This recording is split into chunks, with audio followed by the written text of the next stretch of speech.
Welcome back to another episode of Worth the Wait MMA. I'm your host, Aries, and we are here with another final picks and favorite bets for this upcoming UFC card going down this Saturday. UFC 315 going down in Canada, and I am joined by my brother for this episode, the man behind the camera, the voice behind the camera.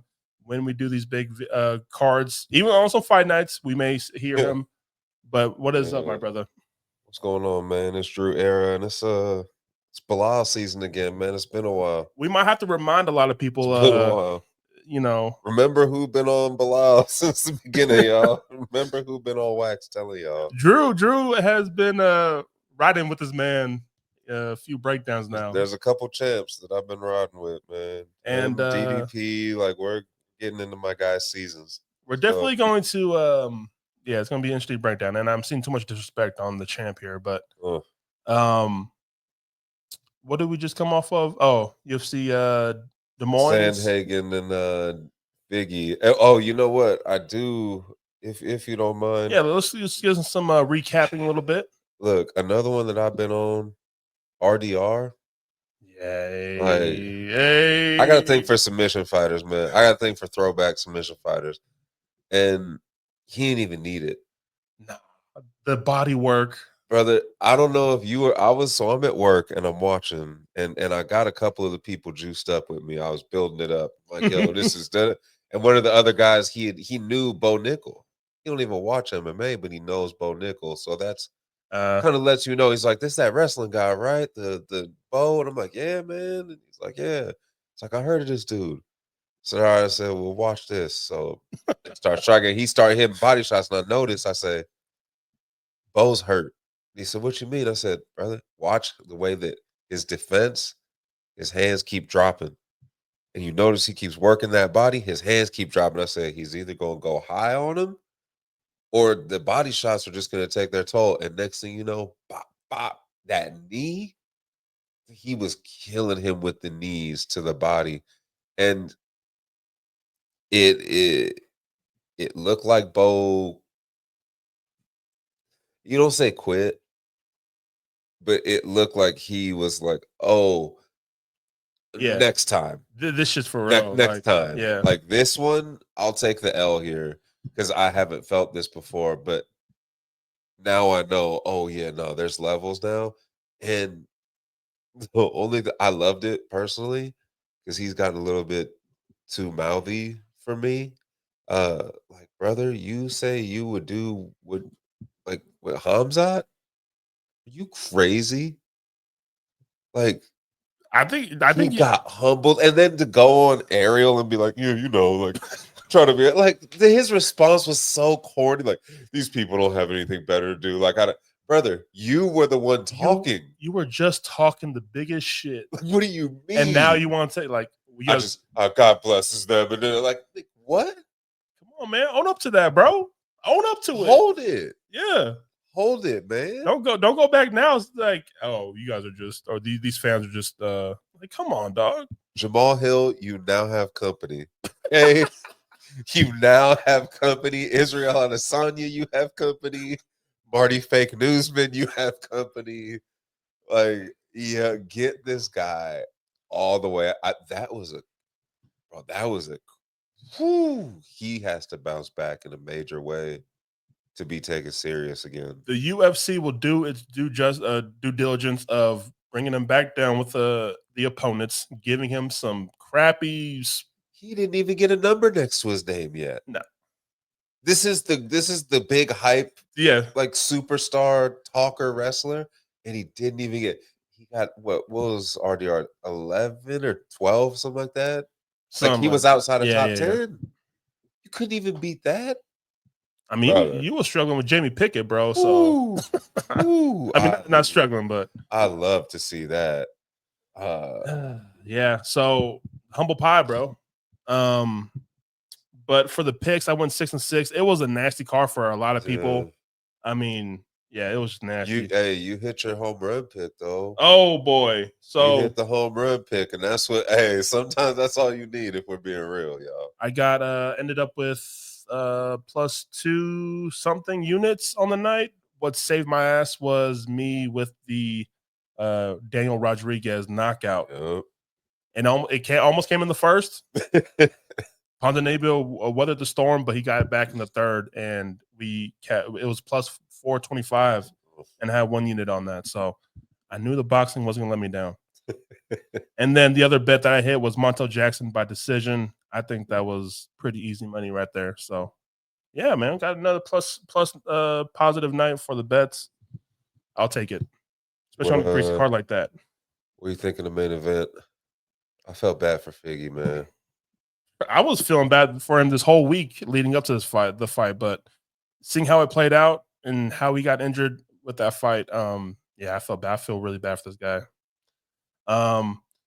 Yeah, Corey's talking. I know he wants to wait. I know he wants to wait. He has to wait. Yeah. He can't take another fight. But now he's thinking about the Peter Yan fight. But bro, no, just stay, bro. Just stay put. Don't do anything. For what?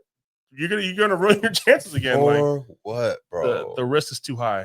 Just stay put and just because guess what? And this is I'm starting to get on board more with. We had talked before about the stars in the UFC, right? And who can be a marketable champion. Starting to get on board more with Merab, right? And again, I've been a fan of Merab's before. I'm a fan of O'Malley a little more. Merab is it's like he's like a little dog, like a chihuahua or something. He never stops. It's like, shut up. Like this. But he's getting better, right? Marketable wise, right? And obviously the fighting, he's great. So if O'Malley were to get his get back, right? On Merab, and even if it were like a decision, you think they ain't gonna run that trilogy? back? Oh. You think Sandhagen just jumps the line if Merab loses 48-47, wins 48-47 and loses 48-47? Oh, to think about a trilogy. Especially because Merab defended against Umar too. It's like he's a defending. It's not just, that was his first. Nah, this man, he's got one already. Against who they thought was the killer in the division. A trilogy between O'Malley and Merab would just be devastating. I mean, I feel like that would be some UFC type shit, dog. But is it not warranted? Depending, we still have to see how it plays out. If O'Malley scorches him and knocks him out in the first, then it's like, oh yeah, no, okay, because that presents an even more exciting based off of what Sandhagen looked like. True. But I mean, yeah, if O'Malley wins, there's potential to hold the division up for a while. And but like Yan, don't fight. Yan's kind of look like he's on a mission. To get his get back. I don't like that. Yeah, his comeback is looking pretty nice so far. Comeback season for Yan, man. And what he did to Figgy. I mean, Figgy has some moments, but damn, Yan, man. Yeah, like that was. Oof. I just, why? Don't risk it. Why spin the block, man? Yeah, you already did that, and he got you, and that's what started his. Like, yeah. I mean, the car was okay. Shout out to Heathen, little Heathen. Oh yeah, Jeremy Stevens, man. He almost pulled it off. That man was throwing some hands. Goodness gracious. Yeah, I was scared for that man. Mason Jones. I don't know what you're doing, but I don't know why your IQ took so long to kick in to use your wrestling. But goodness gracious, man. But yeah, that man was throwing hands, bro. He almost pulled it off. But there we go. I was gonna say that's great. Like no fight of the night. There's no fight of the night award. That is those 2 rounds were pretty great.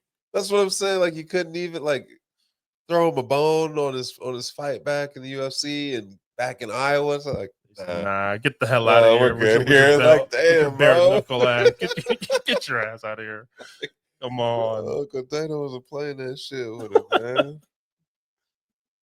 Yeah, man. You got anything else on the last week's event? You know what? The only thing I will say is that it was crazy to me um to watch Misha Tate on a prelim on Ugh. a fight night. Like, I just it was just crazy because I was thinking to myself, I was remembering like, man, she was like so close to being a like superstar potentially in the women's division in like the infant stages of it. And now I mean, if she had a better game plan against Ronda Rousey, who would have known? Like, Misha Tate could have. oh God. Damn. Those fights frustrated me because A lot of you ladies, like just rushing in, bull rushing in and just getting tossed, judo tossed, and there you go. That's the fight. there was such an easy route to victory. To like, this is a woman who like she got Holly Holm. She got a sub of Holly Holm on the resume. Like she got this is oh man. Great personality, great face. I think. Oh, I loved it. I loved Yeah, her face like card. yeah, She was Misha a Tate's fun great, man. fighter, and like yeah, just and it was just fun. It was funny to kind of like go in that little mini time machine and be like, dang man, Misha Tate. Like also, but it's also like it's a credit to her longevity because like she does have a like almost what now almost 20-year career of professional fighting, like 2007. That's not for a woman's fighter too. Like that's but yeah, that just kind of and Jeremy Stevens obviously like yeah Some names. they sent a little Yeah, time machine from the UFC yeah, last yeah. week. We'll get a little bit of that this week too. Oh Get a yes. little bit of that this week. So let's get into this weekend's big pay per view card. Depending how you guys look at it. Let's say big, huh? All right. Depending how you guys look at it. But yeah, UFC 315 going down in Canada. Let's start from the bottom of the card and work our way up. I'll give my final pick and my favorite bet for the fight. So let's get into it right now. Let's see. To kick off the night, we have Brad Katona versus Begzat Almakov. Almakan. Almakan. Um, I think Brad Katona is a very tricky underdog here. Um, he's not going to surprise you. He's not going to wow you with his style. But he's just very fundamentally sound, and he really does put a lot of volume out there for you. He's going to fight for your money because he's just so active, and he does have some kind of wrestling. We saw with Begzat in his last fight, UFC debut against Umar Nurmagomedov and almost knocked out Umar in the first round. But Umar went back to his wrestling, and Begzat just had trouble with that. I mean, a lot of people are going to have trouble with Umar's wrestling, but I don't know. But we saw Begzat kind of work his way up to his feet against Umar, so I don't think Brad Katona is able to get a lot of takedowns and just keep down Begzat here on the ground because Begzat's striking is very dangerous. I mean, this man's kicks are insane. Very fast. You're gonna have the speed advantage here. Um, he hasn't fought in a while since that Umar fight. I think it's been a year.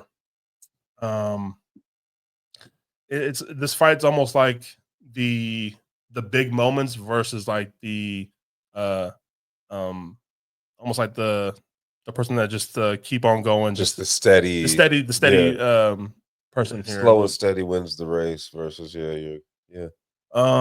So with Brad Katona being from Canada, we could see a judge's robbery here, but I'm going with Begzat to just have those moments. The kicking, I think Begzat could damage the leg of Brad Katona and just kind of making it hard, his mobility and stuff like that. Yeah, I think Begzat kind of bounces back here and gets a win in Canada against a Canadian here. But I'm not mad at people who want to go with the Brad Katona side and putting some money on the underdog here. Um, I see the KO for Begzat is plus 450 on the ESPN app right now. Ooh. That's kind of crazy. I mean, but Brad Katona hasn't been finished yet in the UFC, so I get it. But who knows? Who knows?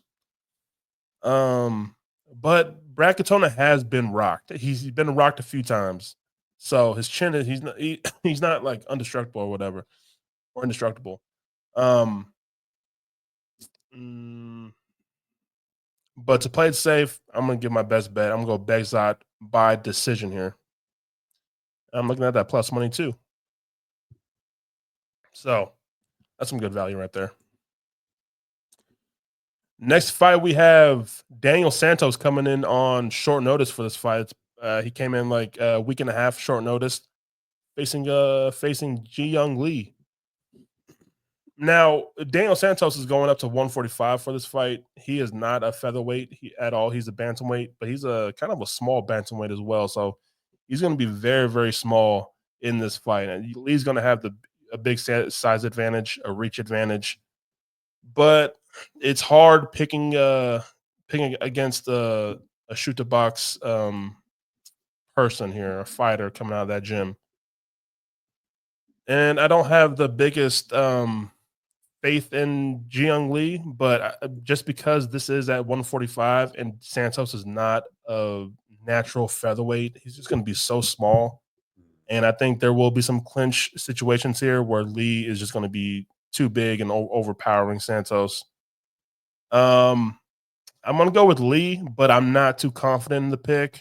Looks like the money is close to on the money lines, but I just think Lee just does enough to kind of get by. Again, I'm not confident in Lee at all because this fight's kind of one of those close fights, and he's coming off a knockout loss as well.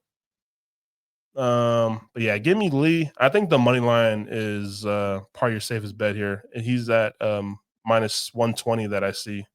Yeah, he's minus 120 on ESPN, minus it's pretty much minus 115 to minus 130 wherever you go. And you even Um, have like Santos at minus money at a couple books. Like so it's to like you just said, there's the public is even calling it right down the middle, which is kind of crazy for a short notice fight. Especially for a person moving up in weight too. Yeah. I don't think this fight goes the distance. I think there's some violence here early on. And with the durability of these two fighters' chins, I think we could see some violence and someone go out. So if you can get a better line with the fight doesn't go the distance, that could be a good play as well. So yeah, my pick is Lee, and my favorite bet for this fight is fight does not go the distance. Next fight, we have Mark Andre Barrios versus Bruna Silva. Now, this fight's been it's crazy that this fight is like making me think a lot because both of these guys are very, very inconsistent and they're in some really interesting spots in their careers. Mark Andre Barrios coming in this fight on a like 2-fight losing streak and then being knocked out in both of those fights. So his chin is in question here. If the chin durability is gone for Mark Andre Barrios, he is known for his toughness. He is known for being a gritty fighter, but if his chin is gone, then that's a big you know, not a good sign at all. But it's his opponent in this fight with Bruno Silva is that I'm just like I don't even know if Bruno Silva loves to fight anymore. This guy's past performances, this man's on like a He's on a 4-fight losing streak, and he's lost 5 of his last 6. so and those are pretty some decent fighters that he's lost to, but losing to Chris Weidman like that, the way he did, kind of just throwing in the towel on like he just doesn't look like he wants to fight anymore. So the effort is not there for me for Bruno Silva. And at one point in his career, I was thinking of like Bruno Silva as like a really good striker. I thought he could break the top 15 and kind of be an exciting striker. But something has happened where the effort is gone from Bruno Silva. So this fight is very, very just don't trust. I don't trust this fight. I would say just stay away from this fight. That's probably the smart thing to do here. But my final pick and my pick that I don't trust in that much is Mark Andre Barrios. Yeah. Just because I know he's gonna bring it. Well, I mean, yeah, if you're in front of the Canadian crowd and like also if you're questioning whether or not a professional fighter even has the desire or the heart to fight anymore, that should tell you all you need to know. So I get why people are big on the underdog here with Bruno Silva, but damn that you guys are risking it, man. But anything could happen in the sport. But give me Mark Andre Barrios just to show up in front of his hometown, fight his ass off, and just kind of work Bruno Silva against the cage in the clinch, dirty boxing. Maybe take down Bruno Silva. I think he's just a better MMA fighter in this fight, and I think he's going to take away the distance of a kickboxer in Bruno Silva. So next fight we have Navajo Sterling versus Ivan Erslan. So Navajo is he's looking like a big prospect in the 205 division, a division that really needs some new faces, some new blood, some prospects at least so that we can talk about here. But he does have a big a tough fight, I think, in Erslan in front of him. Erslan just made his UFC debut not too long ago against Kutalaba and took that to split decision. Erslan is a good boxer, but it's Navajo Sterling's kickboxing that is just might be too much for Erslan to kind of get past. And we see the reach advantage for Sterling, a 79-inch reach advantage, and Erslan's at 72. So with the someone who is a great kickboxer like Sterling, I can see him just staying on the outside and picking his shots and being a sniper on Erslan. Sterling is training out of the city kickboxing gym. We know that they do work their takedown defense and their grappling. I feel like the grappling more just a defensive mechanism just to get back to the feet. Absolutely. But yeah, I know Navajo Sterling is coming off a performance where he was supposed to make it look easy, but the performance was okay. I think people are a little bit disappointed in that from him because the UFC is bigging him up like that. But this kid is still 27 years old, 6-0. I know this is not a great year for undefeated fighters in the UFC, but I'm looking at this as a stylistic matchup here. I think Navajo Sterling wins, and I think he puts on a nice performance here. Erslan was rocked by Kutalaba, which Kutalaba rocks a lot of people, but I think Navajo Sterling may find a knockout here, guys. And it is at even money with Navajo Sterling at minus 340. I think, yeah, like Yeah, this could be a great fight. yeah, this could be a back and Like forth. it could just be like a just because like Urslan for like I was just looking at his finish rate back when he was a kickboxer. And he has 71% finish rate. Like that's crazy to finish 3 out of 4 fights.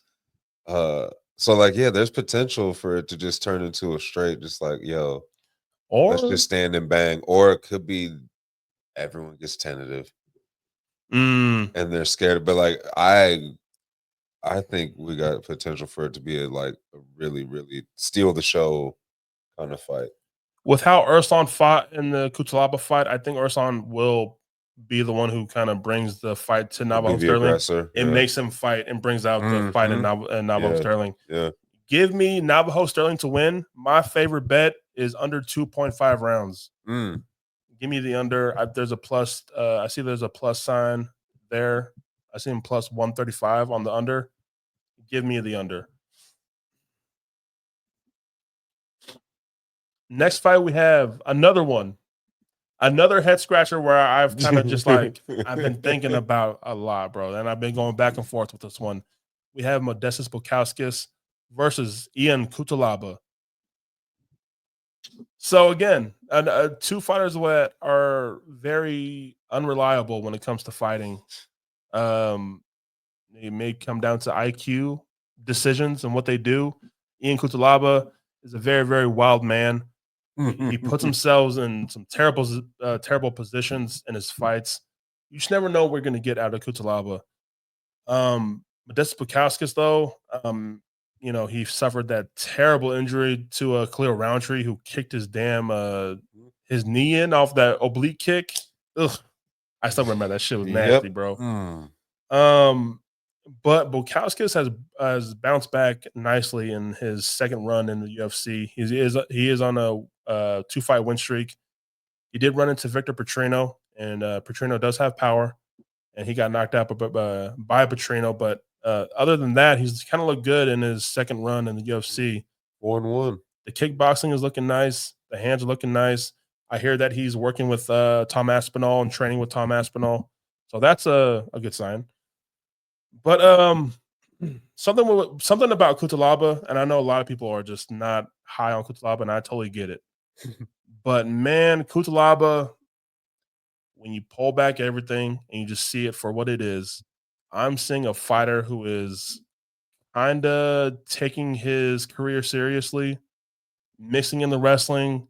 I feel like he's just using his tools to win this fight. He's not trying to go out there and put on a show or the IQ. He's making better decisions that I'm seeing in his recent performances, and I kind of hold his two latest wins against someone who we just talked about with Urslan and Aslan. Goddamn, messed me up. Yeah. Yeah. So I those are pretty. Those are especially in his last one. Aslan was looked at as a prospect in the 205er. He had the power, and we're seeing Kutalaba kind of use his wrestling a little bit more and kind of just being more strategic and not being so wild. And he's dialing it back a little bit. And I'm kind of going off that. So yeah, I got Kutalaba winning this fight. I get why people like Bukowskis in this fight with the kickboxing, but I think we kind of see a rhythm in Bukowskis's his career when he does get that bump up in competition. And I'm not saying that Kutalaba is anything like a top 10 205er here, but a matured Kutalaba is a good fighter. And we've seen Bukowskis get that bump up in competition and it didn't go so well. So I'm going with Ian Kutalaba to win this fight. And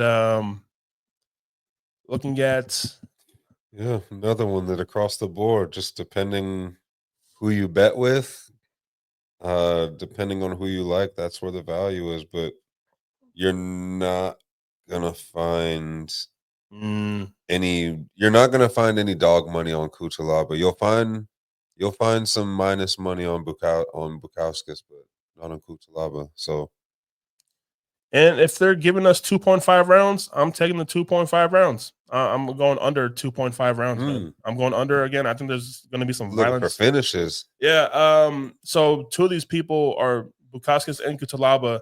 Their chins are not something to rely on. So I think there's going to be finishes here in this fight. Bukowskis with the kickboxing and Kutalaba with either wrestling submissions or he lands something on Bukowskis. And I think there's going to be violence here. Give me under 2.5 rounds at plus money as my favorite bet for this. Okay, 205ers putting on, man. Okay. Look, They need it, bro. I was gonna say there's a chance for guys to really like make statements because yeah, 205 is an absolute mess, and all it takes at this point is like what 2 or 3 3 knockouts, finishes, maybe. like to be able to say, "Hey, Look at this I need guy in this Yeah. competition." That's insane. Yeah, man. Next fight, we have one of my favorite fights on this card. We have Jessica Andrade versus Jasmine Jasudavicius.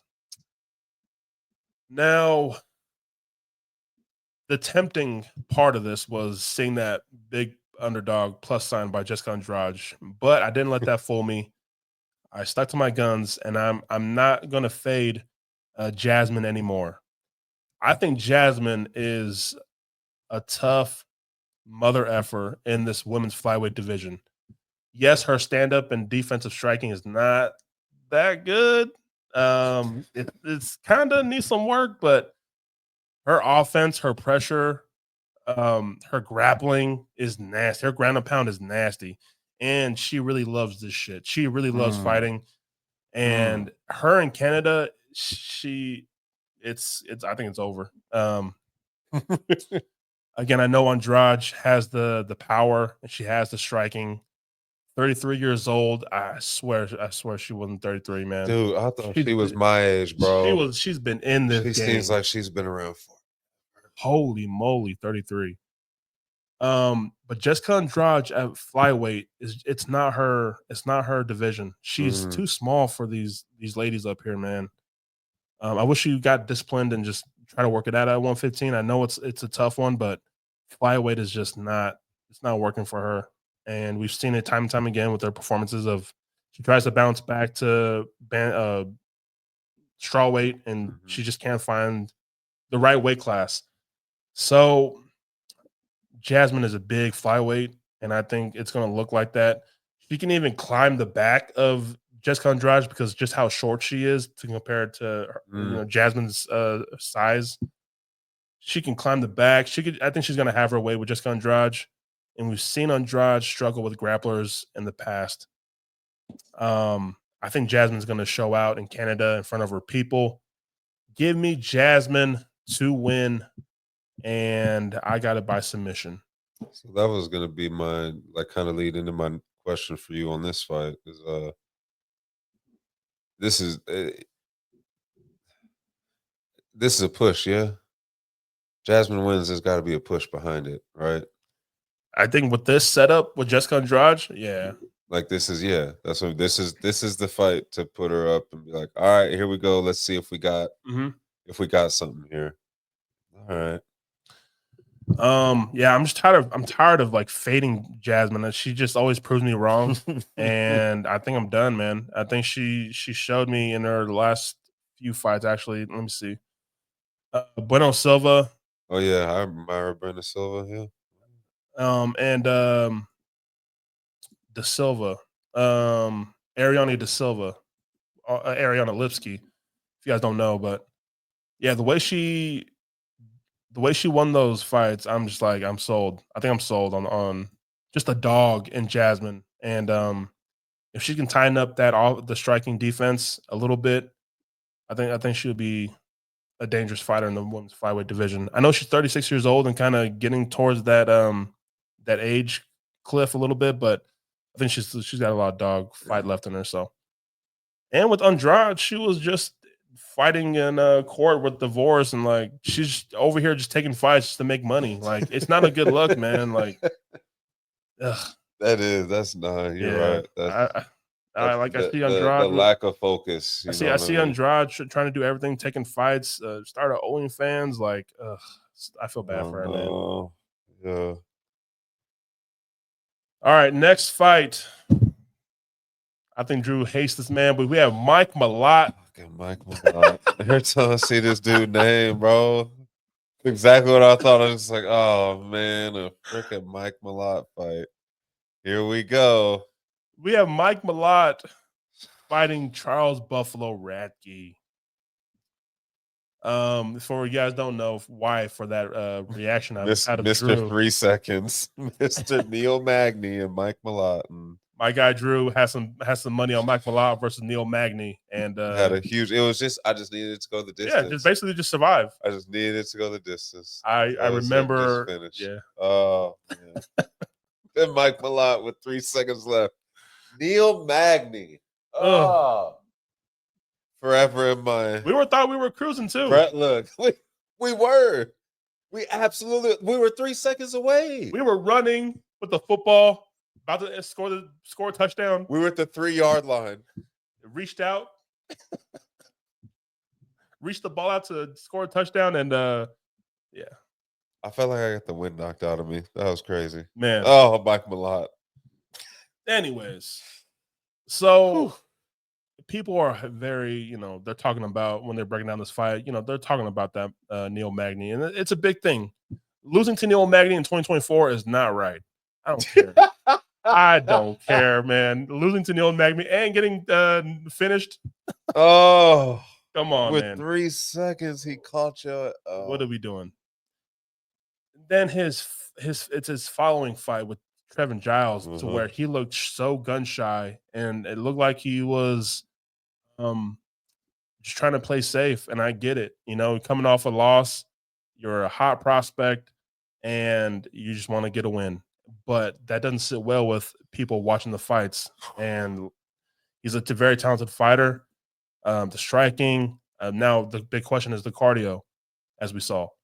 So we saw him in that the Trevin Giles fight, trying to reserve his energy, and we just kind of saw a meh kind of performance from Mike Malott. Now, on the other hand, we have Charles Radke, and Chuck Buffalo. when I saw the lines for this fight on Sunday, and I saw Chuck Buffalo at plus 200, I immediately put one unit on Charles Radke. Word. I got him at plus 200. And it's funny because I'm seeing him at plus 140, plus 130. Yeah, the lines you are looking like you got away with an absolute steal. I'm a big fan of Charles Radke, and I know people are going to bring up that Protez fight, but come on, guys, it's Protez. It's Carlos Protez, man. Come on now. What are you talking about? Other than that, this man is looking strong. He has a hell of a left hand, a left hook. He's training now. I know training with people is like, okay, it has to translate to the octagon, right? But you're getting the views, and you're getting the vision, and you're working hard with these champions. He's working with Belal, which is kind of working out for a lot of fighters nowadays. No kidding, right? Yeah, that's kind of crazy. Belal's right? kind of like this. This gatekeeper. He's got his little thing working out there in Illinois, man. But crazy. I see the people that Charles is working out with, getting ready for this fight. And what I've seen, I think Mike Malott's going to bring a really good first round. But after that, I think Charles Radke is going to put it on Mike Malott. Ooh.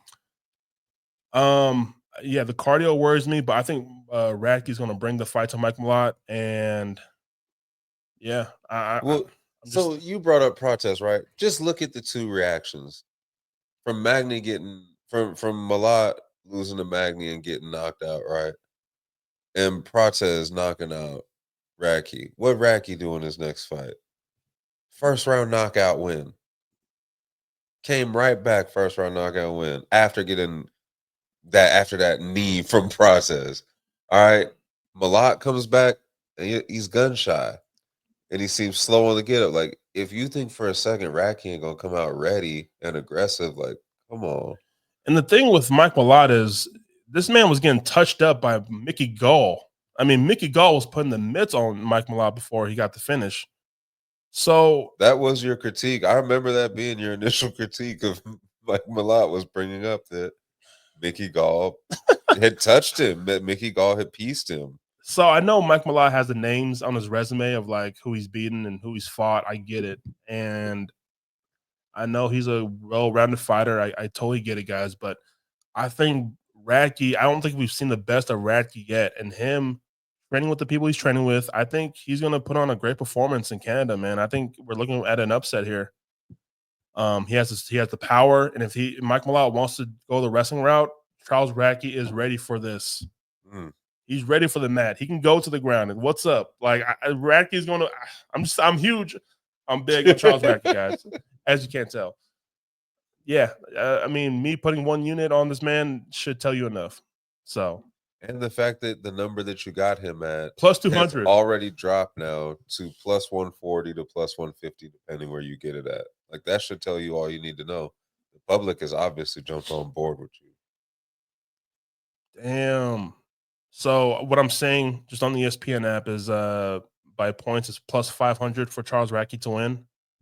Knockouts plus 300. Dang. I mean, you can just money line Charles Radke. I think we're just money line and getting taking the underdog, guys. But yeah, I'm really big on Charles Radke this week. Are we ready to move into the pay-per-view card?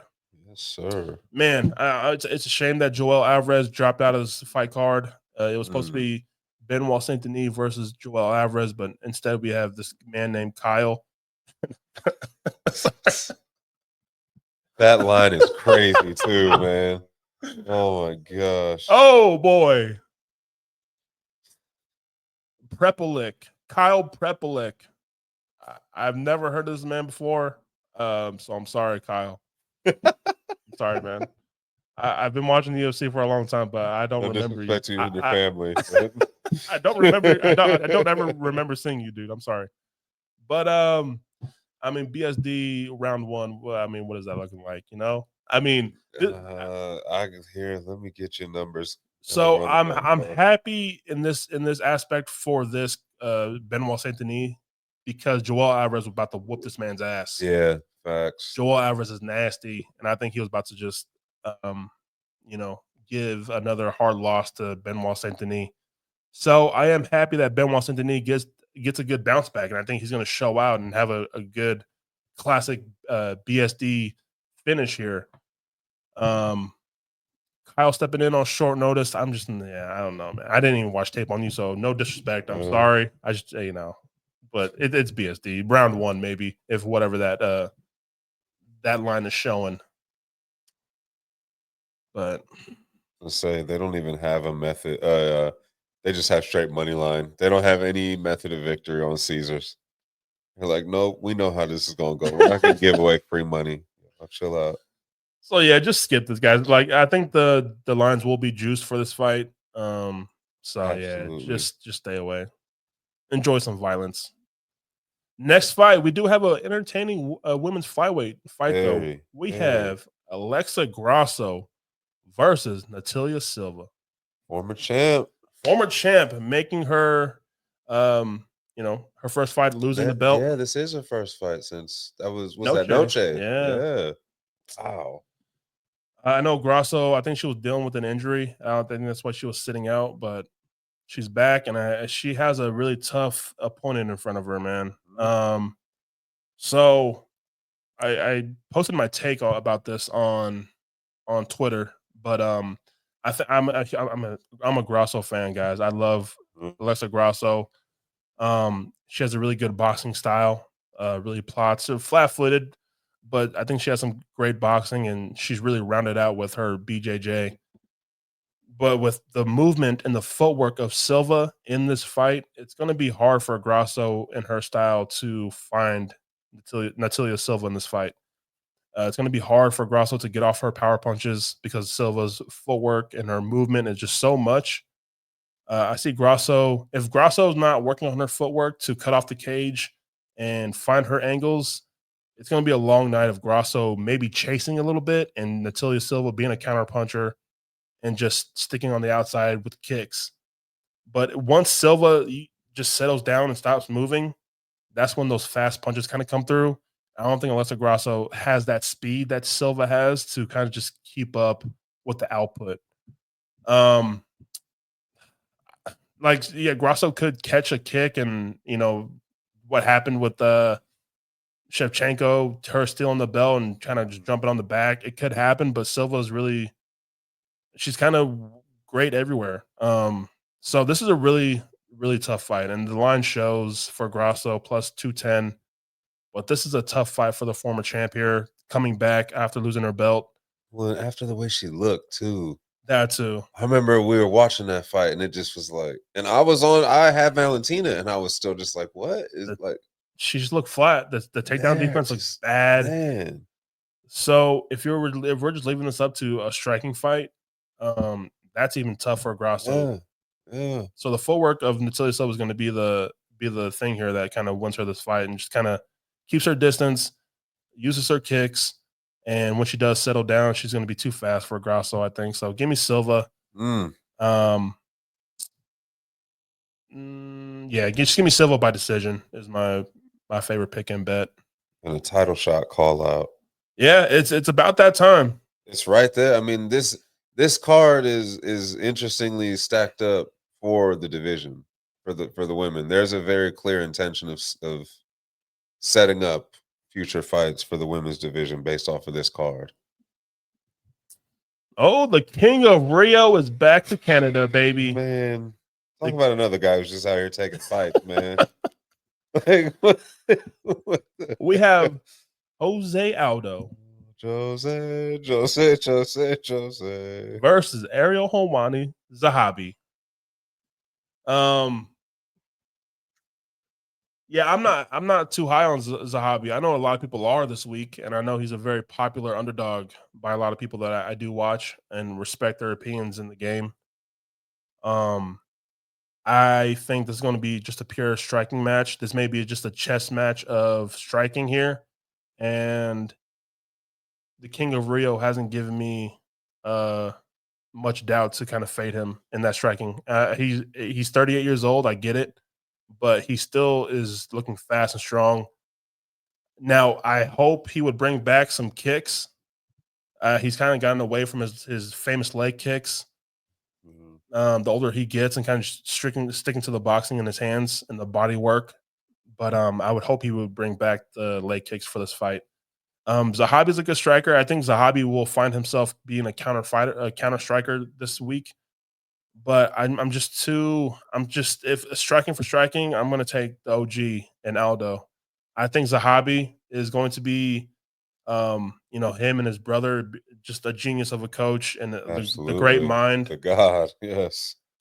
Maybe they do force that wrestling a little bit more in this fight to kind of give Aldo something else to look at. I think they would do that. I would be surprised if we don't see some takedown attempts here from Zahabi. I'm not saying Zahabi is like a bad underdog. I think there's some value here for Zahabi. Um, but I just see Aldo with some great takedown defense. He's always had great takedown defense, and I think this is going to be just a striking fight. I think Aldo's just going to have those moments to kind of get this decision win here. I don't think Zahabi's ever been finished as well. Oh, he's been finished once, but I think he has a durable chin, and I think Aldo just wins with effective punches landing a little bit better, having those moments in this fight. And I just can't fade Aldo in a striking fight. So yeah, All right. but yeah, I'm not. I think there's some value on Zahabi here, but I'm just can't do it. So give me Aldo King of Rio going undefeated in Canada. strikes again. Yeah, Jeez, man. he should have beat Batista, but the Batista, judges, yeah. Oh yeah, oh, that was a bad one. that hurt me. But yeah, give me the King of Rio to look good in Canada again. The co-main event again. This fight has been driving me insane. We have Valentina Shevchenko defending her belt once again against Manon Farot. What you thinking about this one, man? I think that man, look, I always say about Valentina, like, we need to put respect on this woman's name.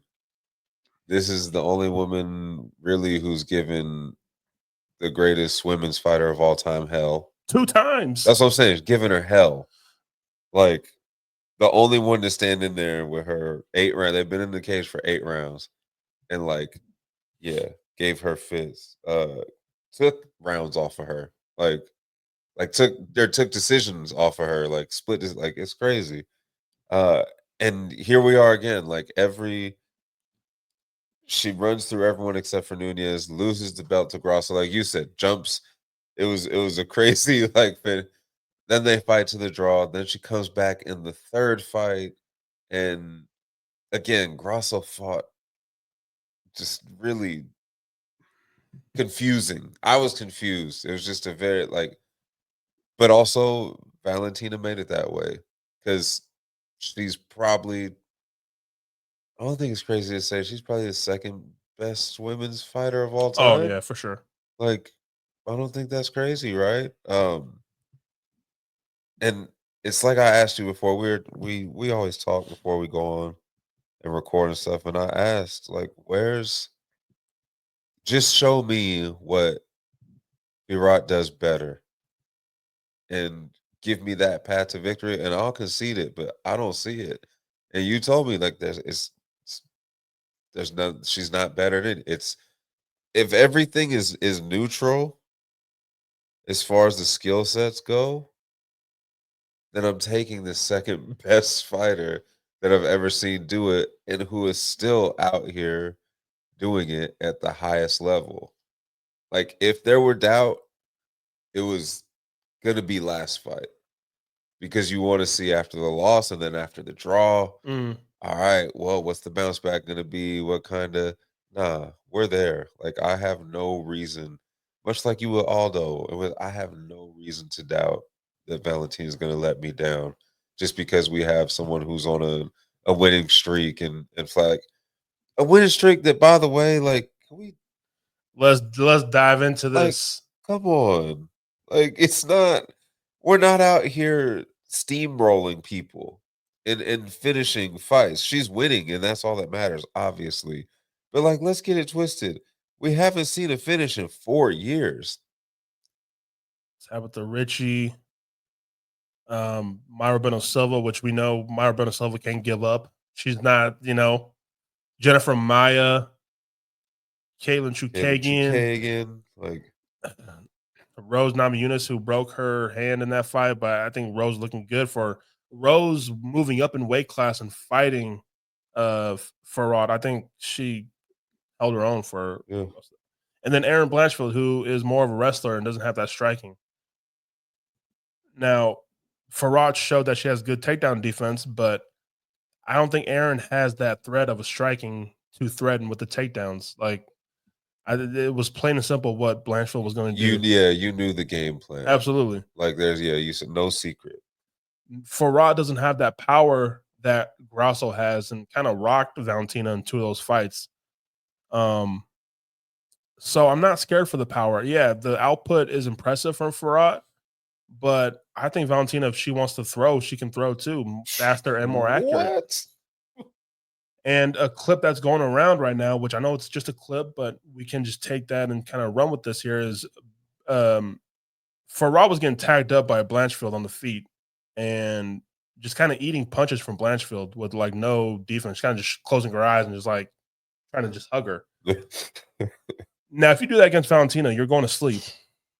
Now I get that the takedown defense is looking good, but she hasn't fought someone who with the takedown ability and offense that Valentina has.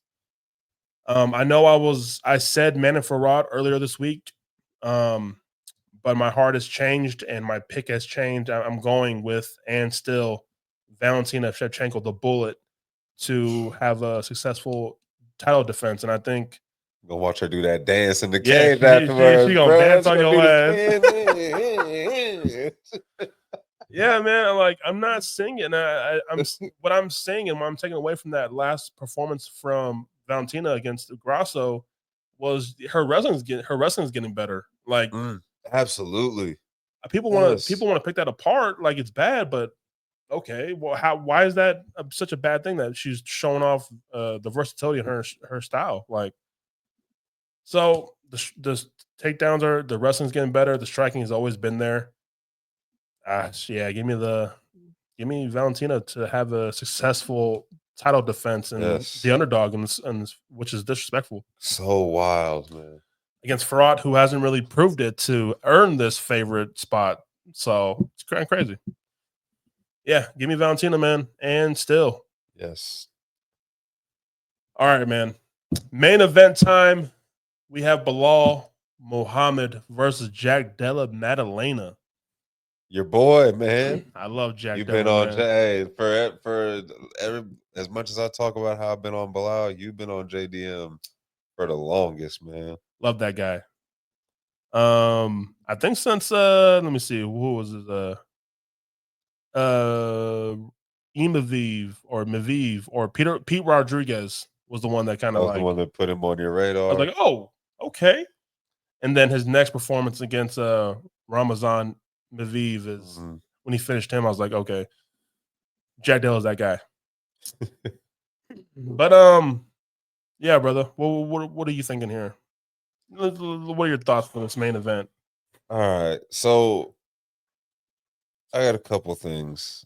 I think that, and we've been talking about it.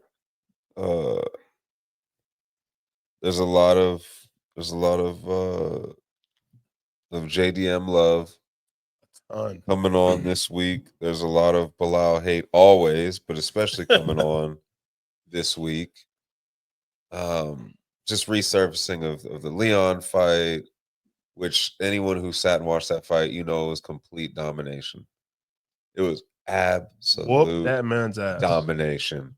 Not just with the wrestling either. Like, he was throwing hands, which surprised and worried me. I think it's goofy that he's come out and said, "I'm not going to shoot for a takedown. I'm just going to stand it." But I think that's a recipe for disaster. I think Bilal's a troll enough that he will absolutely shoot within like the first 30 seconds or in the first round at some point, and then after the fight, he'll soak in the booze and all that. Uh, I I think my opinion is that Bilal has more routes to victory than JDM. However, I feel like JDM's route to victory is obviously the more explosive one, and Bilal's gonna need all like every bit of that 25 minutes, right? To work his magic and grind him down. And you may finish him earlier, but it's gonna be a grinder, right? JDM needs one. He just needs one. And Bilal's chin is not granite by any means. Like Bilal can get touched. Um, I think that Bilal wins. Uh, it's kind of funny because it feels like he's had the belt for a while now, I and know, this is bro. his first defense. Um, I think Bilal wins. I think he wins by a late finish, like fourth or fifth round finish. If he does, he grinds it out to the championship rounds. Yes. And the thing is too is that you have to realize like that's foreign to JDM. He ain't going to championship rounds. Like he hasn't fought a 5 round fight yet. Uh, his gas tank could be considered questionable, whereas Bilal's a machine. Um, I I I think Bilal wins again. I think he wins by decision or he wins late with a finish. And I think unfortunately this week and this fight is going to get overshadowed by what happened today and the commentary of today about like how Oh, Islam's next fight is determined yeah, by yeah, yeah. this outcome. So that kind of sucks because my heart and my head obviously want Bilal to win, but part of me also wants Islam to move up and let Ilya and Charles do their thing at 55, but also like this a Bilal win almost ensures us the fight that all of MMA wants, which is Ilya and Islam. They don't want Islam versus JDM. Mm. That's not the fight that's gonna like be they want the UFC secretly is sitting here like, Bilal, don't you fuck this up for us. Look, we haven't gotten along. We understand, okay? We don't like each other. You We gave you the Palestine flag. All you do right. this favor for us? Just get this kid out of here. We can spin the block with him.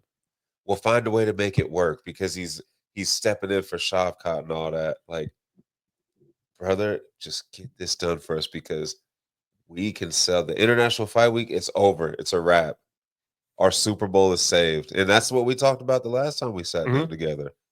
That card is saved if Bilal Muhammad retains his 170-pound title because it just serves up on a platter Islam versus Ilya and just uh, again we're already like that's what I mean.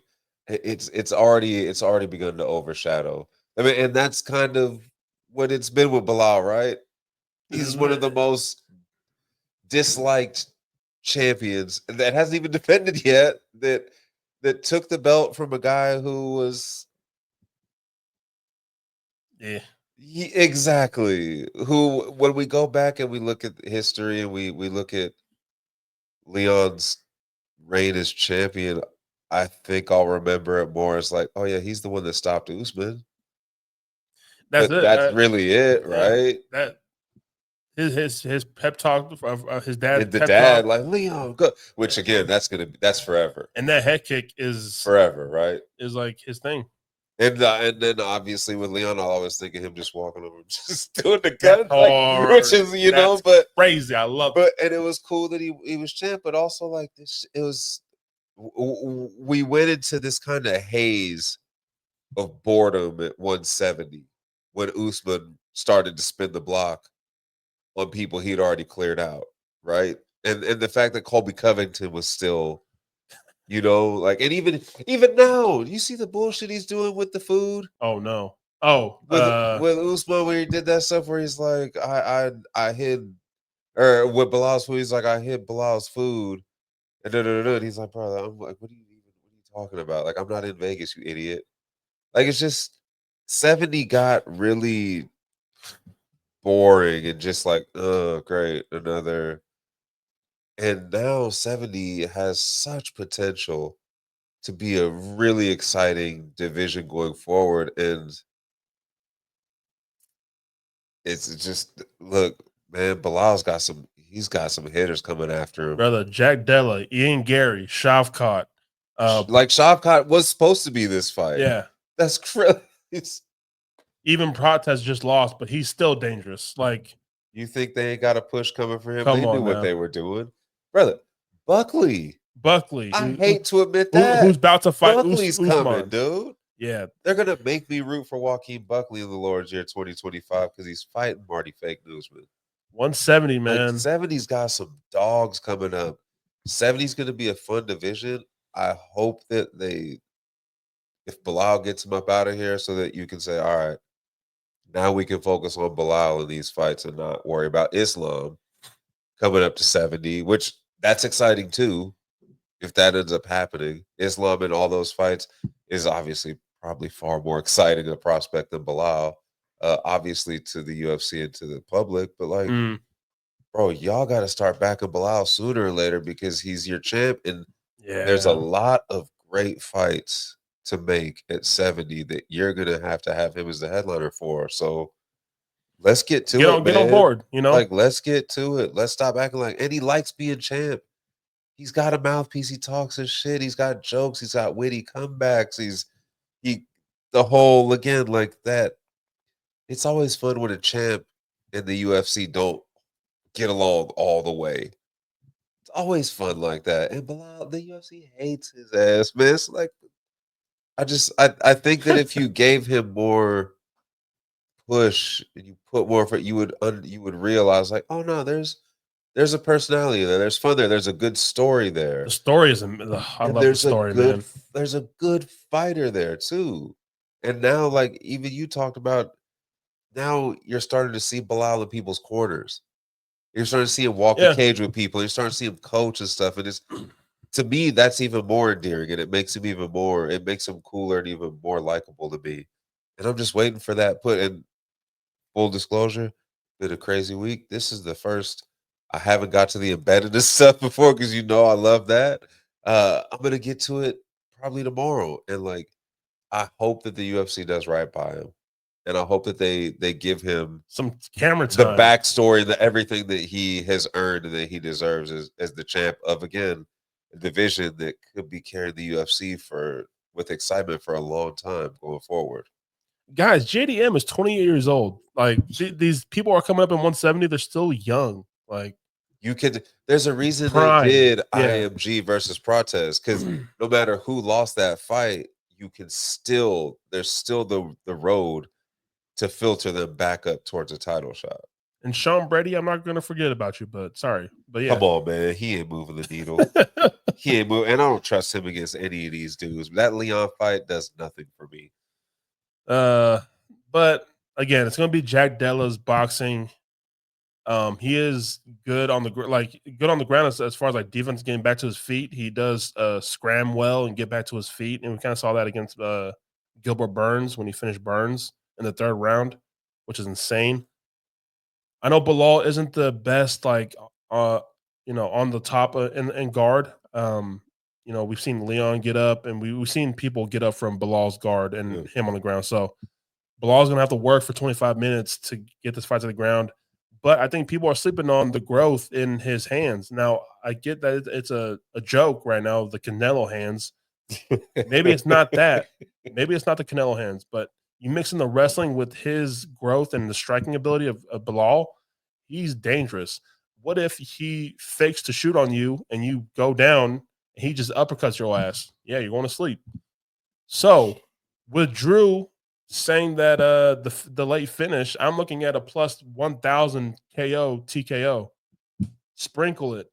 I'm taking Earl. I'm taking Wowzers. I'm taking the Bilal Muhammad. That's my that's my Man. final pick.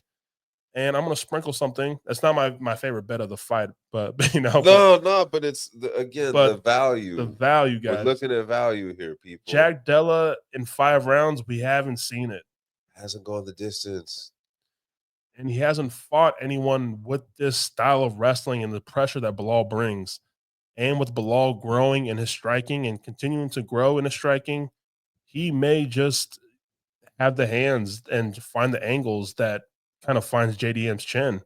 And if he can get in a good position to ground and pound JDM late in this fight, like Drew said, we just cashed down on plus 1,000 TKO. Like, yeah, I'm sprinkling something, man. Absolutely. And then you definitely gonna love Belal after that. Yeah, you're gonna remember that name. Remember the name, And boy. you're gonna put some respect on his name because we just got Ilya versus Islam. Stop. Like everybody should be a Belal fan this weekend. Say thank you to Belal. He should get the biggest cheers of the entire weekend because he has the potential to gift wrap the biggest main event of side note, that is the biggest main event of 2025 over Jones Aspinall. Yes, it's lost its steam with Jones and Aspinall. Thank you. It's lost. It's like Belal can gift wrap y'all the biggest fight of 2025, a generational fight where we could see Ilya Taporia become. Oh my gosh, man! Like Ilya versus Islam. Spoiler alert! I got Ilya. Same here. Let's go. You could see the you could see more aura than Poetan created, boy, on that night. Ilya, and you will have to look back to UFC 315 and say, "Thank you for that, Belal. I appreciate you for making that fight happen." Simple as that. Say thank you to him. I remember the name. Thank you, Belal. That simple as that. And you know what? As long as y'all do, I won't hold it over your head after Belal smoked this boy on Saturday.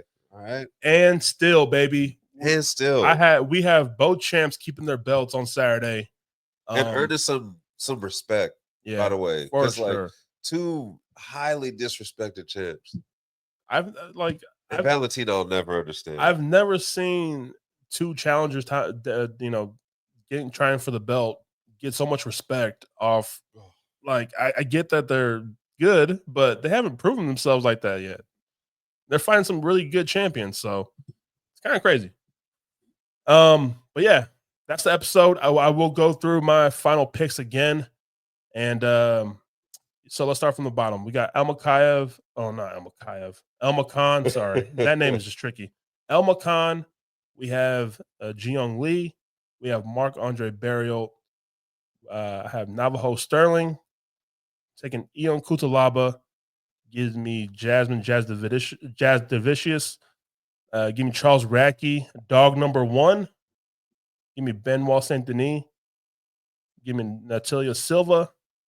Give me Jose Aldo. And the co-main, give me the champ and still. Give me underdog number 2. Give me Shevchenko. And in the main event, give me Belal Muhammad. You better say thank you. Remember the name. And still, baby. And that's it, guys. I mean, I'm gonna post my bets with my picks when I post them on my socials. Always check. So, you got the red and blue circles, y'all. So the socials for my Twitter and Instagram will be in the description below. Hopefully we have done enough to earn your sub on the YouTube channel. I'm about 50 away from 17,000 subs. So hopefully you guys help me out with that one. And if you're listening to this on Spotify, hopefully you hit the follow button on the podcast and rate it 5 stars. That will give me notice as well. We thank you guys for your ears. Hopefully you guys listen to this whole damn thing and put some respect on our name. Yes. Drew, you got anything else before we close out? Remember the name. and still, baby. Yes. Peace.